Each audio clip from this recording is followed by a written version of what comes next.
Yo, it's been mad hot lately. I don't know about y'all or where you live at, but I live here in 757, and lately it has been sweltering outside.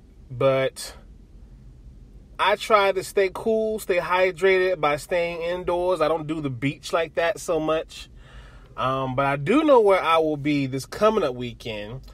The people at BuyIndieComicsDay.com are hosting an event at the Slover Library on Plume Street in Norfolk, VA. So if you are not doing anything between the hours of 10 a.m. and 5 p.m., come to the Slover Library. Come check out BuyIndieComicsDay.com. They are going to be spending the day with everybody celebrating local indie comic book creators that are publishing and pushing the medium into the next millennium. It's going to be a great day, great event. Shout out to my man, Manuel Carmona. Again, the website is BuyIndieComicsDay.com. And please, if you're not busy, come out to the event at the Slover Library, August 3rd, 10 a.m., Slover Library, Norfolk, VA, BuyIndieComicsDay.com. Blurs and nerds, freaks and geeks, let's jump right in. This is Do You Speak Geek, episode 16.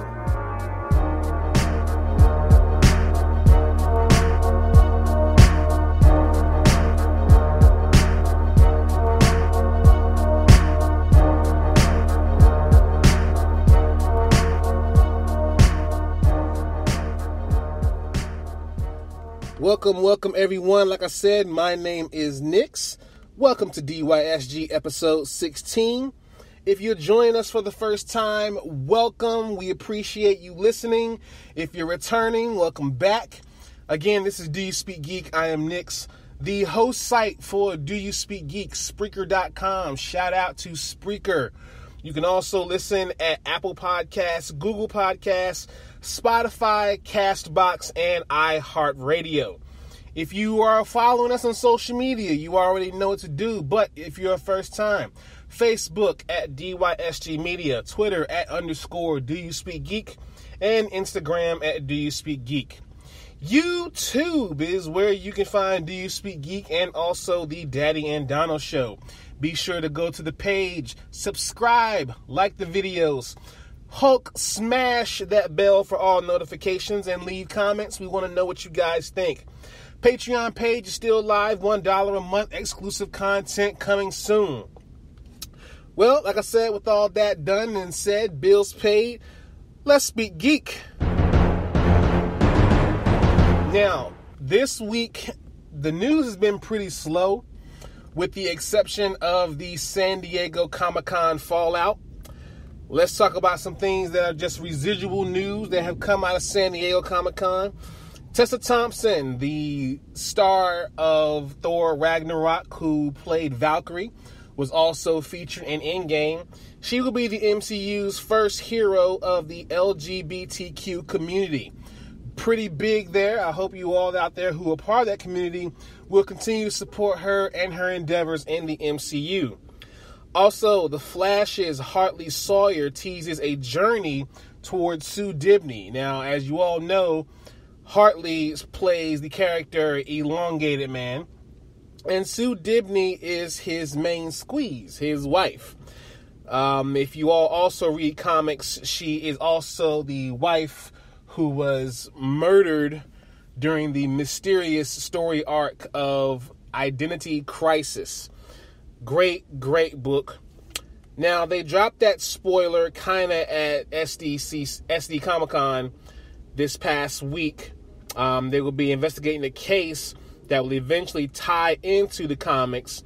As you know, before she was married to Dibney, she was Sue Dearborn.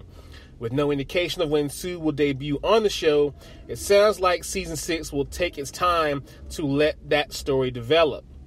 Also, during Comic-Con, we saw the preview, or the premiere rather, of the Teen Titans Go versus Teen Titans movie. It looks like it pleased fans for both iterations of the teen heroes, so it seems like something that they absolutely enjoyed during that time.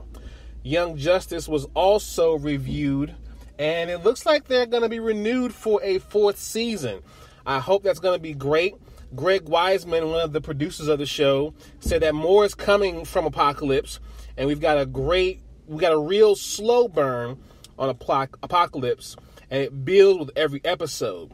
We've had a couple of seasons in a row that have been epically plot focused, but I think we're pushing back to a little more of a character focus in season 4. There will be new characters. He won't say who, but they are going to focus in a more similar, on a smaller cast. I have loved season 3 so far. I can't wait for season 4. Speaking of stuff coming out of the DC Universe streaming service, the season premiere for Titans 2 has been greenlit. That's going to be on September 6th, so be on the lookout for that. I'm looking forward to Nightwing. I'm looking forward to seeing Superboy. Looking forward to seeing Aqualad, Ravager, Jericho, Deathstroke, the whole 9 yards. It's going to be an amazing, amazing season. Also, with more MCU news, a comic-accurate mask for Baron Zemo was shown as well. He will also be featured in the Falcon and Winter Soldier series that will be featured on Disney+. Can't wait to see that. Let's go ahead and jump into Source Wall. Now, for the DC pull list, we have Batman, The Curse of the White Knight, number 1. In this explosive sequel to the critically acclaimed blockbuster Batman White Knight, writer and artist Sean Murphy, the Joker recruits Azrael to help him expose a shocking secret from the Wayne's family legacy and to run Gotham City into the ground. As Batman rushes to protect the city and his loved ones from danger, the mystery of his ancestry unravels, dealing a devastating blow to the Dark Knight. Exciting new villains and unexpected allies will clash in this unforgettable chapter of the White Knight saga. Also, we have The Flash number 75. The Flash Year 1 finale is coming to a close right here. This oversized anniversary issue marks the end of Barry Allen's journey to becoming the Flash, but at what cost? The Turtles' final play will challenge our hero in every way possible, and by the end of the battle, a Flash will be born. We also have Wonder Woman 75. Now, this has been a pretty good book so far. At last, after years of exile, Wonder Woman returns with Themyscira, but in the wake of Ares' escape from his prison, the island is no longer the paradise she remembers, and the Amazons are no longer a united people. Disaster has forced Hippolyta's warriors to choose a deadly new ally, and Wonder Woman is powerless to convince them to turn back to the light. Plus, Lex Luthor visits fellow Legion of Doom member Cheetah.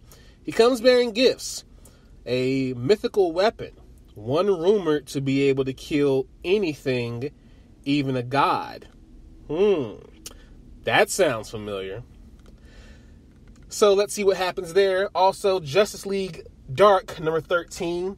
Their battle against Dr. Fate may have come to an end, but the Justice League's problems are just beginning when the Helmet begins its search for a new host. Meanwhile, what can Luthor offer a magic user like Cersei? Well, for one thing, Lex knows a thing or two about monsters and where Cersei can find them. Now, for the Marvel pull list. This has been one of the books that we here at DYSG have been looking forward to for so long. And when I tell you that this book delivered, oh my God! House of X number 1 has delivered. Face the Future superstar writer Jonathan Hickman takes the reins of the X-Men universe. Since the release of Uncanny X-Men number 1, there have been 4 seminal moments in the history of the X-Men: Giant-Size X-Men, X-Men, Age of Apocalypse, and New X-Men. 4 iconic series that introduced a new era for Marvel's mutants and revolutionized the X-Men. In House of X, Charles Xavier reveals his master plan for mutant kind, one that will bring mutants out of the shadow of mankind and into the light once more. This book has been amazing. I am definitely on board for House of X. Can't wait to read number 2. It's going to be amazing. We also have the history of the Marvel Universe. Everything you ever want to know about the Marvel Universe in one lavishly illustrated series, from the Big Bang to the Twilight of Existence. Creator Mark Waid chronicles completely for the first time everything that was, is, or will be. We have the Valkyrie number 1, Valkyrie Jane Foster. For years, you knew her as Dr. Jane Foster, one of Thor's most steadfast companions. Then you knew her as Thor, the goddess of thunder, who took up the mantle when no other hero, god or human, was worthy. Now Jane takes on a new role as Valkyrie, guide and ferry woman to the dead. But her days of punching are far from over. War of the Realms master architect Jason Aaron and superstar Al Ewing join forces with rising star artist Cafu for the book that'll have everyone talking. Man, Marvel is doing a thing with their comics here lately. House of X, I can't talk more about House of X more than I can. House of X has just been amazing, and it's bringing X-Men back to the light that they need to be in. I can't wait to see where this book is going to go. Let's watch this.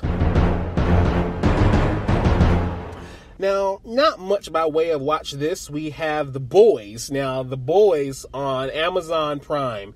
If you don't have an Amazon Prime account, if for no other reason, go ahead and get the free trial just to watch The Boys. The Boys, the only way I can best describe The Boys series on Amazon, it's rip-off Justice League members with the grittiness of Watchmen turned all the way up to 100. Man, this series is amazing. Just please do yourself that favor and go watch this one. Also, Orange is the New Black, the final season, has dropped as well. It's a conclusive season and it's making a good ground toward a great closure. Not a lot of people were fans of last season, but this season seems to be awesome for people. The final episode, please check out a very subtle but very telling change in the last episode. You guys are going to enjoy it. Let's jump into Thumb Life. Now for Thumb Life, just like with Watch This, we don't really have a lot of news to talk about, but we got 2 games that we're reviewing. We have Fire Emblem, 3 Houses.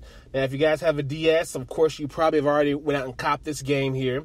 Fire Emblem 3 Houses offers an incredible amount of choice and a story that deserves to be viewed from more than one angle. So there's definitely some replay value there. If you have a DS and you haven't went and got Fire Emblem, please go check that out. Also, if you have a console, please go get Wolfenstein Youngblood. Youngblood is aggressively okay, but doesn't come close to recapturing the joy of its predecessor. However, still, go out and support that game. It's pretty great. I enjoyed it more than most people did, so we'll see how you all enjoy it out there, too. I would love to know what you thought. Leave your comments. Hit it on the social media and let me know what you guys think. Let's speak technically for a moment. Now, technically speaking, we have a story that we've covered here numerous times on Do You Speak Geek, and we're going to talk about the latest development in the T-Mobile Sprint merger. It looks like the Justice Department has okayed the move thanks to Dish. After more than a year of regulatory battles, T-Mobile's $26.5 billion takeover of Sprint is very, very close to happening. The Justice Department's antitrust head, Makin DeRahman, said Friday that the DOJ will approve the deal because T-Mobile parent GEEK Telecom signed an agreement to sell off several Sprint assets to Dish Network, creating a new nationwide wireless carrier. Under the agreement, Dish will acquire Sprint's 800 megahertz wireless spectrum, Sprint's prepaid brands like Boost, Virgin Mobile, and Sprint Prepaid, and their combined 9.3 million customers, as well as network agreements that allow Dish to use T-Mobile's network for 7 years while it builds out its own 5G network. Now, if you all follow this story, you will see where there are some sites who are for it. There are some sites who are against it. There's good and bad in everything. That's just the duality of life. But make your own decision based on what you read. I think it's a good idea. Some people don't, but, I'm a T-Mobile guy. I just want to see better coverage for my wireless carrier because I'm tired of my calls dropping. But again, that's just me. Let's talk about some other news real quick. Now, in other news, we got this one story. Now, if you all know about what happened with Simu Liu and Mahershala Ali, they pretty much went and they went and shot their shot, if you will, to Kevin Feige at Marvel saying, hey, I want to play this character. Can I play this character? Marvel was like, okay, cool. Let's do that. Well, we have another star, another actress or actress that we have. We have Yetide Bakati, or Badaki. She has expressed interest in wanting to play Storm. Now, it might be a few years until we see the X-Men and the Fantastic Four actually enter the MCU, but that hasn't stopped fans from imagining who they would like to see play some of the iconic characters. Now, as it turns out, the subject of one of the most prominent ones has been American God star Yetide Badaki as Storm, a.k.a. Aurora Monroe. Now, she's on board with the idea. On Thursday, she took to Twitter to reveal that she wants the title role, although she doesn't think the news comes as a surprise to anyone, as several online people or even just guys who do, deviant art have shown these images of her as Storm already.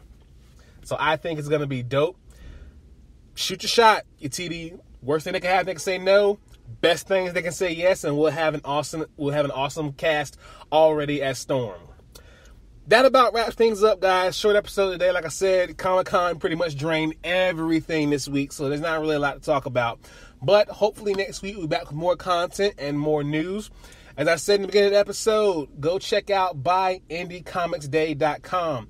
Please go check them out. And if you have time, come by the event in Norfolk at the Slover Library at 10 a.m.